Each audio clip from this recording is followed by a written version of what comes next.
বুদ্ধের ধর্ম প্রচার শৈলীর বর্তমানে উপযোগিতা। বুদ্ধ বিনা ঝগড়ায় অন্যের মন জয় করে থাকেন, কেননা বুদ্ধ সবচেয়ে বড় কথা ইহাই বলেছিলেন যে এই পশ্চিকো অর্থাৎ এসো এবং দেখো, অনুসন্ধান করো, জানো, অতঃপর মান্য করো। এ হলো বিজ্ঞানের সূত্র। অনুসন্ধান ব্যতীত কী করে মান্য করব? এজন্য বুদ্ধ বলেছেন জিজ্ঞাসা করো। বুদ্ধের ধর্ম হলো বৈজ্ঞানিক এবং জিজ্ঞাসা হলো বিজ্ঞানের প্রথম পদক্ষেপ। বুদ্ধ বলেছেন বিশ্বাস ত্যাগ করো, ছিন্ন করো, সমস্ত বিশ্বাসের ধারণা উপড়ে ফেলে দাও। জিজ্ঞাসার ক্ষেত্রে চলে আসতে হবে। খোঁজ করুন, পরীক্ষা করুন এবং অনুভবের অভিযানে যাওয়ার ক্ষমতা অর্জন করুন। নিরন্তর খোঁজ করার মানসিকতা যার মধ্যে বিদ্যমান, তিনিই বিজ্ঞানী হয়ে থাকেন। বুদ্ধও বলেছেন অর্থদীপ ভব, নিজেকে দ্বীপ করে জ্বালো, অর্থাৎ নিজের মধ্যে অনুসন্ধান করো, বাহিরে কিছু খুঁজতে যাবে না। নিজেকে অনুসন্ধান করে নিজেকে জেনে নিজের ভিতরে জ্ঞানের প্রদীপ জ্বালালে দুনিয়াকে জানা যাবে। নিজেকে জানার, নিজেকে বোঝার মাধ্যম হলো বিদর্শন ভাবনা। ইহাই হলো বুদ্ধের শিক্ষা। এই জন্য ভবিষ্যতে যেভাবে যেভাবে লোকের মধ্যে বৈজ্ঞানিক চিন্তন, বৈজ্ঞানিক গবেষণা, বৈজ্ঞানিক অনুসন্ধান বৃদ্ধি প্রাপ্ত হবে, সেভাবে সেভাবে মানুষ বিচারধারার অনুকূল হতে থাকবে। যেভাবে যেভাবে লোক চিন্তা, ভাবনা এবং অনুসন্ধানের গভীরে প্রবেশ করবে, সেভাবে মানুষের কাল্পনিক অন্ধবিশ্বাস, আড়ম্বর এবং পচাগলা ধার্মিক মান্যতা সমূহ ধরাশায়ী হয়ে পড়বে। এখনকার অধিকাংশ লোকেরা যে কোনো কথাকে অন্ধভাবে মান্যতা এবং গ্রহণ করতে রাজি হচ্ছেন না বা হবেন না। ভিতরের জিজ্ঞাসা তাদের মধ্যে উত্তরোত্তর বৃদ্ধি পাচ্ছে। লোকের মধ্যে শিক্ষার সাথে সাথে সাহস এবং জিজ্ঞাসার ক্ষমতাও চলে এসেছে।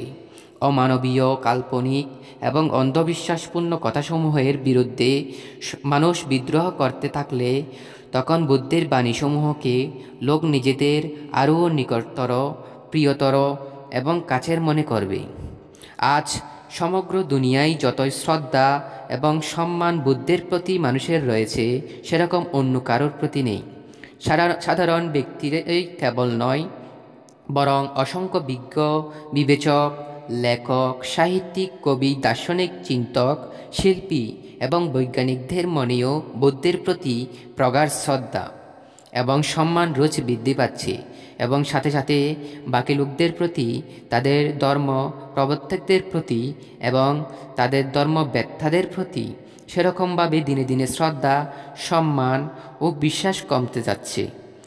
বাকি লোক যেখানে তাদের ধর্মগুরুদের সম্মান রক্ষা ও বৃদ্ধির জন্য নিরন্তর যুদ্ধ লড়াই করে সমগ্র পৃথিবীব্যাপী বিষাক্ত পরিবেশ ছড়িয়ে যাচ্ছে, সেখানে বুদ্ধ বিনা যুদ্ধে, বিনা লড়াইয়ে সব দিকে জয়ী হতে চাচ্ছেন।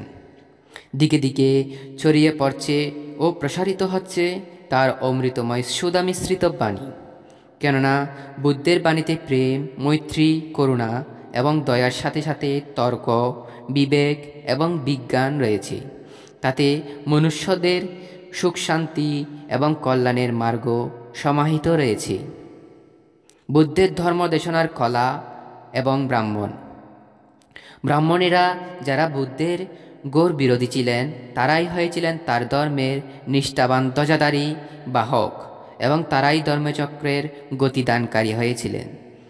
তা কি করে সম্ভব হয়েছিল? সত্যিকারভাবে যারা সত্যবাদী এবং জ্ঞানী ব্রাহ্মণ ছিলেন, তারাই তো বুদ্ধের পক্ষে এসে গিয়েছিলেন, কেননা বুদ্ধের মধ্যেই তারা সাক্ষাৎ ব্রহ্মের দর্শন পেয়েছিলেন। ব্রাহ্মণ হলো তারাই যাদের ব্রহ্ম দর্শনের কলা আয়ত্ত হয়, তারা ব্রহ্মময় হয়ে গিয়েছেন। জন্ম, জ্ঞাতি এবং কুল দ্বারা ব্রাহ্মণ নয়, বরং জ্ঞান, অনুভব এবং বোধ দ্বারাই ব্রাহ্মণ হয়ে থাকে। বোধ জাগ্রত হলে তারা বুদ্ধের কাছে না এসে কি করে থাকতে পারবেন? এরকম সকলে এসেছিলেন বুদ্ধের নিকটে এবং বুদ্ধ তাদের প্রিয় হয়ে গেলেন। তারা ইহা একেবারেই ভাবেননি যে বুদ্ধ তো ব্রাহ্মণ নয় এবং অব্রাহ্মণের পায়ে ব্রাহ্মণ কি করে ঝুঁকে পড়বেন। ব্রাহ্মণ তো তিনিই হন যিনি শিকার এবং জুকার কলা আয়ত্ত বা জেনে থাকেন। সামনে ক্ষত্রিয় হন বা শূদ্র, যেখানে বুদ্ধ উৎপন্ন হয়ে থাকেন সেখানেই ভগবত্তা বা জ্ঞান প্রকট হয়ে থাকে। সেখানে ব্রাহ্মণের ফুল চমকাতে থাকে। সেখানে শুদ্ধ ধর্মের সুগন্ধ প্রসারিত হয়ে থাকে। সেখান হতে বিজ্ঞ ও কুশলী ব্রাহ্মণ অবশ্যই সুঘ্রাণ নেবেন। যারা জ্ঞানী বিদ্বান ব্রাহ্মণ ছিলেন তারা বুদ্ধের পাশে এসে ঝুঁকেছিলেন, এবং কেবল ঝুঁকেছিলেন তা নয়, তারা ধর্মের ধ্বজাবাহক হয়েছিলেন এবং ধর্মচক্রের সক্রিয় গতি দান করেছিলেন। ভগবান বুদ্ধের সকল বড় বড় শিষ্য এবং ভিক্ষু ভিক্ষুণী সঙ্গের মধ্যে অধিকাংশ ছিলেন ব্রাহ্মণই। বুদ্ধের দুবাহু আজ্ঞাপ্রাপ্ত ধর্মসেনাপতি বদন্ত সারিপুত্র এবং ঋদ্ধিশ্রেষ্ঠ বদন্ত মহাবজ্ঞলায়ন এবং তৃতীয় স্থানে বদন্ত মহাকাশ্যপ ছিলেন ব্রাহ্মণ কুলেরই। তা ছিল উচ্চ মান্যতাকারী কুল। তারা ধনী পরিবারের এবং বড় আশ্রমেরও মুখ্য ছিলেন, কিন্তু তারা সব তাচ্ছিল্যভরে ত্যাগ করে বুদ্ধ ধর্ম এবং সঙ্গের শরণে এসেছিলেন।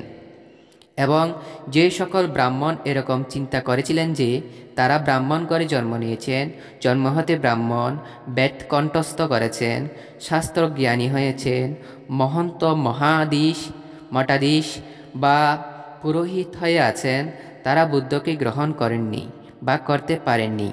তাদের কাছে বুদ্ধ হজম হননি, বদহজম হয়েছেন।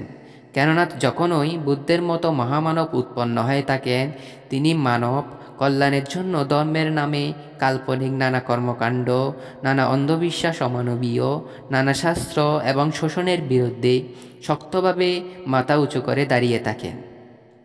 সুতরাং দেখা যাচ্ছে যে ব্রাহ্মণগণ বুদ্ধের পক্ষেও ছিলেন এবং বিপক্ষেও ছিলেন। এরকম সবসময় হয়ে আসছে, কেননা তর্ক, বিবেক, বিজ্ঞান এবং মানবতায় বিশ্বাসী ব্যক্তি সবসময় সত্যের পথে যুক্ত হয়ে থাকেন। তারা মান অপমান, পরম্পরা বা কুলের মিথ্যা মান্যতাসমূহের চিন্তা করেন না। এরকম প্রত্যেক কালে দেখা যায়। ইহাও বড় সত্য যে ব্রাহ্মণত্বের যত মহিমা কীর্তন ভগবান বুদ্ধ করেছেন সেরকম অন্য কেহ করেননি। এবং বুদ্ধ কর্তৃক ব্যাখ্যাত ধর্মের মতো প্রচার, অর্থাৎ ধর্মচক্রকে যতটুকু গতি ব্রাহ্মণেরা দিয়েছেন সেরকমও অন্য কেহ করেননি। বুদ্ধ তো অনেক বিস্তারভাবে বলেছেন যে ব্রাহ্মণ কি করে হতে হয়।